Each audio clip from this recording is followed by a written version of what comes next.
am Joe Bottone. I have a company in Stratford, Connecticut called Corporate Display Specialties. We service event marketers and trade show exhibitors and have a lot of experience in this field. And I know the Tabletop Expo is something I've participated in forever. I used to be a partner with the Works Group, Works Branding and Advertising years ago, before I went back to corporate display. And so I know the Waterbury Chamber very, very well. I was on the board of Main Street Waterbury for a while, and definitely very involved in this community. So, and we will be participating in the Tabletop Expo again this year.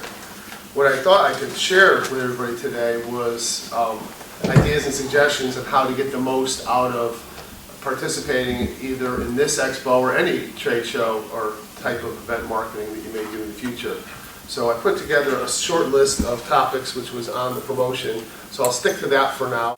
So the first thing I put down was ways to increase your booth traffic. So everybody, hopefully, here is going to have a booth there, is that correct? You're going to be an exhibitor. So there's a lot of booths there, and you're going to have to compete with the food and with the people next to you and with the radio station. So there's a lot going on at the expo. Has everybody been to this expo or other expos? Yeah. So if you have a booth and you're trying to attract people to your booth, what are some of the ways you can do this? The most effective ways in the industry, and this isn't just me talking, this is nationally, studies done, they use, they call aroma marketing. If everybody ever heard of aroma marketing? Or you could use sound. One of the ways that's really popular, believe it or not, is to have some type of a food. A popcorn machine is great. I don't know if they will allow it where this event is, but if you're doing a bigger event, bigger show, popcorn machine, the smell of popcorn, people are attracted to it. And they'll come look around and see where the popcorn is. Another great one is sound. So if you could have a prize wheel or something, even just people, like if you had some type of a game where you allow people to roll dice and people are just screaming, like I won, or the wheel, click, click, click, click, click, click, click of the wheel is always something that is going to attract people. So it's very, very possible that you can go to one of these shows and have a display and be set up and be ready, and half the people who come in don't make it to your booth. So you're there, you put in all the effort, but you're really only meeting half the people. It depends. And in a show like this, it's short, it's a couple of hours, and there is a lot going on between the radio station, the other exhibitors, and obviously the food. The food that's there is going to cause a lot of people to stay away from the booths and go to the food. So, the prize wheel, popcorn, those are two great ways. Another thing that I've seen at big shows, but you can also, we have celebrities like Courtney here. She's a local celebrity. You put Courtney in your booth, people will come. So, I've seen a lot of booths where, you get New York Nick, or, if you see Steven Spielberg at a booth before, which is everybody is lined up for 4 hours to meet a celebrity. So, but it doesn't have to be, a professional athlete. It could definitely be a local celebrity. Somebody from a news station, somebody people know, they wanted to stop by and say hello. In his day, our Governor Rowland was a big booth attract. You have Rowland at your booth, people were lining up. Might be a dirty word, but the truth is, he's very, very well known. He was a celebrity in the state of Connecticut. So then obviously, let me see here. Promotional items, giveaways, that's something that could attract booth traffic. If you've got something unique that you're giving away and people are walking around with it, people will find you and seek your booth out so they can get one. It doesn't have to be anything special. Sometimes it's something as silly as that little thing of popcorn, or a little button or something like that. So those are all ways to increase your booth traffic.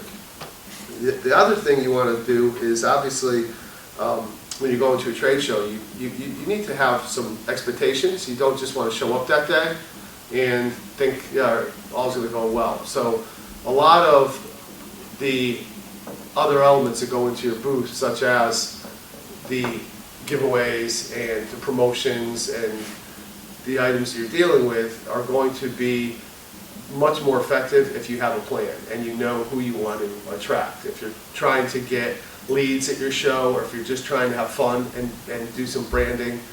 A lot of people go to a trade show and it's all about collecting leads. They want to have, the big fishbowl, they do a raffle or do a drawing. and you get the whole big name of leads afterwards, and you don't follow up, or you don't have notes, you don't really have a plan for it. So before you go to a show, you should have a plan. You should know what type of attendee you want to attract. The other thing you got to keep in mind is when you're doing one of these shows, you have a very limited attention span. There could be hundreds of people walking by, and if you're talking to a person for 15 to 20 minutes, you're missing 10 more people. So it's a really good idea to have a pre-show plan where you say, well, this is what I want to gather from the exhibitor, the attendee. This is what I want to find out about them.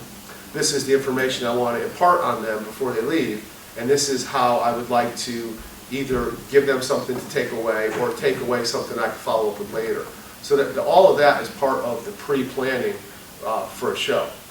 I would highly recommend that you prepare, that little elevator speech, so when people come by, they're going to say, oh, tell me a little bit about what you do. You should have a good, quick answer, and it should be something that will elicit another response from them. So we'll make them think of, oh, well, do you do this? Or, to engage them. You don't just want to speak at an attendee when they come by your booth. You'd like to give them a little bit of information and even potentially ask a question if you can. And this all comes down to, really knowing before you go how you want to interact with people. You should set a goal for the amount of people you would expect to be able to communicate with. You should set a goal for the amount of leads you expect to garner at the event. Realistically, it depends very, very much on what you do, how many leads you want to get. If you're a local restaurant, you want everybody there to give you their email address because you want to follow up and maybe give them a coupon. If you're a business that sells insurance, you may only be able to deal with business owners. If you do commercial insurance, obviously if you do personal lines, you could deal with everybody. But really it depends on the business that you're in and knowing who your target audience is. You don't want to be rude to people when they go by because they may be there with somebody who comes over next and they're your target audience, but you just blew it because you were, no, we don't sell to you, keep going. So you obviously want to be kind to everybody, but you also do want to dispose of them if they're not your target audience because there are a lot of people there that day, and you really have to decide, going in, how much time you could afford to give to somebody who really isn't or isn't a prospect for you. Another thing that comes up a lot to clients of ours who are going to shows is, what do I give away? And I'm not just talking about the pens or the promotional items. I'm talking about brochures and literature. I go to a lot of shows nationally, and there are shopping bags. I mean, some of the displays will actually have bag racks, and you go by and you pull a bag, and you fill it up, and at the end of the day, you have these 2 heavy bags you're walking around carrying, and it's terrible. If you go to enough trade shows, you'll find there are professional trade show shoppers who their goal is to fill up those bags with as much goodies as they can. And then there are people who are really there for business who don't want to carry anything. I don't need this brochure right now. I'm here to look for information. I'll take your business card if I'm very interested. Hopefully you'll take my business card and you will follow up. What I've found throughout the years going to a lot of shows myself is if I'm really interested in an exhibitor, I will make sure I get a business card from somebody at the show. I don't want your whole brochure. I don't want 6 binders that I can carry around with me, but I definitely want your business card. And the sad truth is the reason I need to grab that business card is that I'd say 75%, if not higher, of exhibitors at a trade show do not follow up with most of the leads. And one of the reasons is they're not planning, they're not writing notes, they're not they don't set expectations. So after a show, especially some large national shows, they could have 1,000 or 5,000 names. First of all, you can't reach out to every one of them personally, so you can send an e-blast. But even a lot of companies aren't very good at that. Just how many of you in the room do email marketing? How often?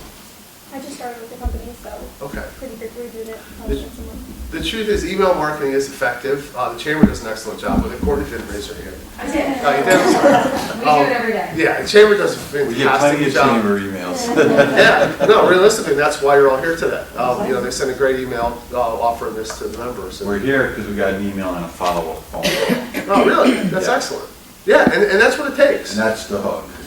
That is the hook. And you know, I'm gonna jump down a little bit because I was obviously talking about proper use of brochures and giveaways, but you should offer something that day for a brochure or a giveaway. It can be as simple as a postcard. I like to just do a simple postcard. I don't want to give out big heavy brochures and folders and binders that people can carry, because what you'll find is that they end up in the garbage.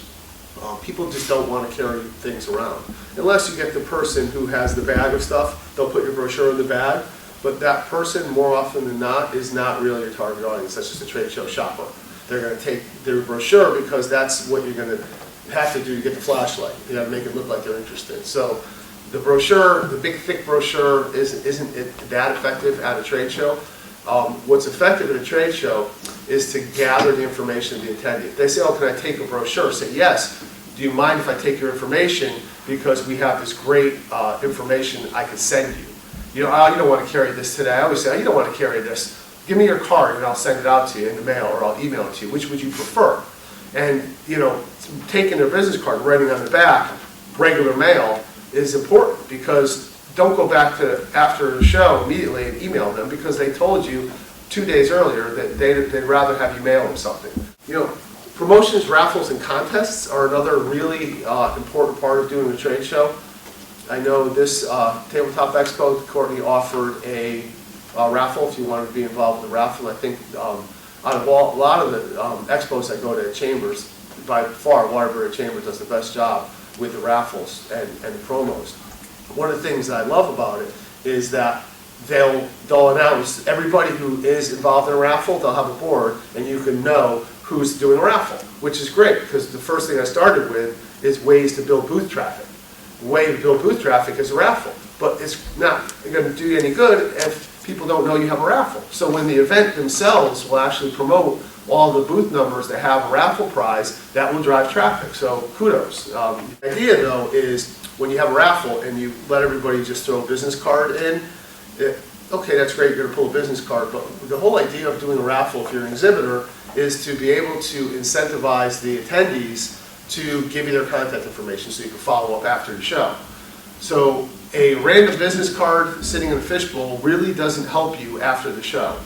You don't know anything about the attendee. You don't know what their interest in your company, if any, was. They may have just been entering a raffle. Hi, Sarah. So what I do recommend is that you ask a qualifying question. The little raffle things are very, very nice, meaning they have to fill something out in order to join the raffle. You just print out a little piece of paper, ask 2 questions. The problem with that is you'll get half the people that don't want to fill it out, and they'd rather just put their business card in. So what you can say is that give your business card, it's fine, but you got to give it to me and I put it in. You can't just drop your business card in. And this way you can ask a quick little question right on the back of their card and drop it in. This way when you go back and you have this big fishbowl worth of business cards, at least you have something on there that you could have asked. And that goes back to we were talking about earlier with pre-planning and knowing how you're going to qualify your attendees. It could be as simple as you could be in a business-to-business company and you really only service companies with 10 or more employees. So the one question you could basically ask is, oh, mind if I ask, does your company have 10 or more employees? And they say yes or no, you do a check mark, put it in. It could be that simple. Or if you're a cleaning service, you could say, do you currently have a cleaning service at your company? Yes, yes or no. Just one qualifying question alone is better than nothing when you go back to your office and you have this huge stack of business cards or leads that you gain from the show. So I really highly recommend that, it's part of the planning is very important, is to know how you're going to communicate to the attendees and what you want to get from them for information. All right, the next big thing I'd wanted to talk about is your display and your signage. My company obviously is in that business. We work with companies to make them look good at trade shows. It can be a tabletop display. It can be a display 5 times the size of this room that we're in today, with conference rooms and double deckers. But the whole idea is that when people walk by, can you catch their attention? There was a real funny story that I was told when I got into this industry many years ago, 1994, by the woman who owned a company that I know. And she went to a trade show, small tabletop expo, like this Chamber Expo, and she's walking by, and there was a financial advisor who had a sign that he made himself on poster board, something that was bought at Staples. Everybody walking by this display is going to say, that's a financial advisor. He couldn't really afford a $50 sign or something to put up at his own booth. So it is important, and a homemade sign for something that's nonprofit or grassroots could actually be effective.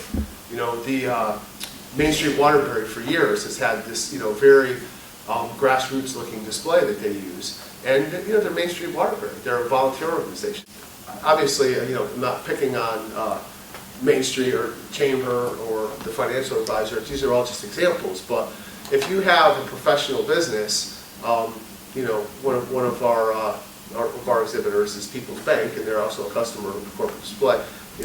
10 years ago, they bought a display that they bring specifically to these tabletop expos. They put it up and it says People's Bank on it, as well as most of the larger institutions and organizations would have something professional. I'm not saying you have to go out and spend hundreds of dollars to get something professional, but you at the very least should prepare prior to that day to have something that is going to meet a couple of criteria. First and foremost, the most important thing when somebody walks by your expo booth, it should clearly state who you are, the name. So nobody should have to ask, what's the name of your company? And I see it very often. And one of the reasons you see it very often is because the second most important thing you need to understand, some people take it a little too far, and that's what do you do? So when you walk by a booth at a trade show, be it a big show or a small show, you should be immediately able to tell what's the name of this company and what do they do, what business are they in. So the two things you want to do is obviously have your name up there. If you have a brand, a logo that you're proud of, it should be in your colors. Your colors should be bold. Your logo should be bold because it is a branding opportunity. Not everybody is going to stop by and be a lead. So what you want them to do is get used to understanding who your company is and what you do. If that's one of the smallest things you can hope to accomplish that day, it's very good goal to set. Just allow people to get exposure to your company, your brand, who you are, what you do. Obviously, with your signage and displays, the two key things is obviously right off the bat, name of your company, what you do. The third thing I would highly recommend that you address is an offer or a call to action. You'll call it an offer or a call to action, meaning sign up today to receive for free, that type of thing, or get your estimate by Wednesday, or free delivery if you act today. So any type of an offer that you can do is really important, especially at a trade show because it's a face-to-face opportunity. You'll see some companies are really good at it. They're so professional at it that they'll go to every event possible. I see some of the energy companies, people are resellers of energy, some of the solar panel companies, window companies. It's realistically a numbers game. Everybody's a potential lead. So what they'll do is they'll make some big bold offer, like DirecTV, free installation if you respond today, that type of thing. So an offer or a call to action is something that's really powerful to put in your booth. It should be in front of people. It should be obvious. And then the other most important thing that not only trade show exhibitors miss, but companies miss in general in their marketing package is a position.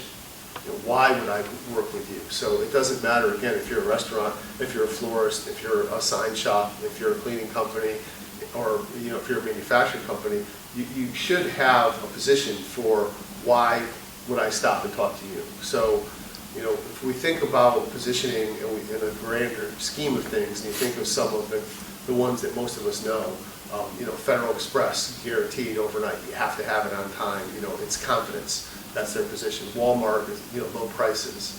Volvo, and it's a safe car.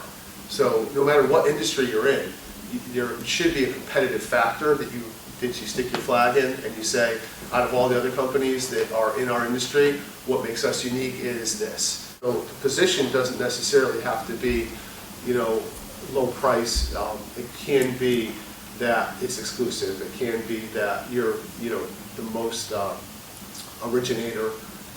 Could be features. It could be a lot of different things. So, but you should have something to that effect that is prominent on your part as part of your display and part of your signage. So, just to recap this, you want who you are, company name, bold, brand should be out in front of everybody. What you do, so clearly state what you do, which goes back to the first thing I was saying with the position. When people come by your booth, to be able to say, oh, what do you do, and be able to answer that question. Your signage should technically answer that question. And one of the main reasons you should say it somehow visually in signage is one of the issues I talked about earlier. When people stop by your booth and you're talking to somebody and 6 other people walk by, you don't want to be rude to the person you're talking to, but you also want to catch the 6 people who just walked by. So at the very least, making it very obvious what you do. If they are immediately interested, they will hopefully wait and talk to you. Or if you have popcorn, they might wait to talk to you as well. So then, after the show, you're going to go back to the office, and you're going to have hopefully a lot of leads, a lot of business cards. I would go to shows, and you spend money on going to the shows. You spend money on your display and your presentation. You may even do a giveaway that day. You may do a brochure that day. And you have a major investment, and the reason you did that was in order to get new business and to get a return on the investment. And it's not fair to your company, and even the Expo if you're not following up properly on the leads you get in a show. You go to a show and you have potential to bring in half a dozen new clients, but you don't do the work. And then next year, Courtney calls and says you're going to do the show, and you're like, oh, I don't know, I didn't really get anything out of that show. And you're sometimes as much to blame. So you should have a planned follow-up, and there realistically is no set rule for it. It's completely based on your business. You should immediately try and follow up with those people after the show and try to get the sale. If it's a relationship type of sale, be it a service like an insurance or a cleaning, or any type of longer, doctor's office, dentist, massage therapist, what are some of the exhibitors that, Oil companies, golf courses, banks. Yeah, that's perfect. Healthcare. Schools, right? Yeah. So if you're a school of graduate studies and you're at the Tabletop Expo and you're hoping that out of the hundreds of people coming to the show, you're going to maybe meet a dozen people that will apply to your graduate program. That's a very specific audience. So your approach to how and when you follow up is very different. Most of the large institutional, organizations like that will just break the rules and give that big, here's our whole package and the application is in there. You know what, they may even get 1 or 2 people who take it back and fill it out and send it in. So it can be effective, so it's really hard to set rules for how to follow up and when to follow up without specifically understanding your companies. But as a rule, you have to follow up. And the majority of trade show exhibitors don't follow up. And the reasons that they're not following up go back to the earlier topics I was touching on. First of all, it's just a stack of business cards. You don't remember anybody. Not remembering any conversation or anybody is killer. You're just not going to follow up. So anytime you could take the back of somebody's business card and write a note, anything, it could be a personal note, it could be what they look like, it could be their, where they live, asking them, where are you from? And say I'm from Monroe, or I'm from Trumbull, or I'm from, Beacon Falls, and you write that down. At least when you call, you may have something, it could be an icebreaker. How large is your organization? Have you ever done anything in this area in the past? So if you're a bank, you can say, well, who are you banking with? And you write that down. So when you do call, if you call to follow up, not every exhibitor will follow up with every attendee lead that they get with a phone call. It's just not their marketing. It may be a mailer, it may be an email, but it could be very well be a phone call. but to know who they're currently banking with when you follow up with them could be beneficial to you. And it's going to make a big difference if you start with a plan, know who you want to attract, know what you want to say, make sure your booth is very clear who you are, what you do. The offer is very, very important to do some type of a promo or something that day that is going to maybe get them to take action. Because that day they're there at the show, they're sharing a lot of attention, like I said, with the food, with the other exhibitors, with the radio station, and just people and networking. So it's, you got to definitely do something to make an impression. Otherwise, they're going to walk right by. They're going to walk right by. Oh, I know who they are. I've seen them before. I know if I want them. I know. Sometimes being known is a bad thing at a show like this because they realize that I've already known them. I don't need to stop and see them today because I know who they are. They've been around for 20 years. I've seen them before. Oh, I know Bob worked there. There's no incentive that day to stop and talk to, Webster Bank because we all know Webster Bank. But if Webster Bank is saying today we're having a drawing for a gas card, which they probably will, or Stop and Shop card, do something because they know they need to do something to stop, interrupt, garner a lead, start a conversation.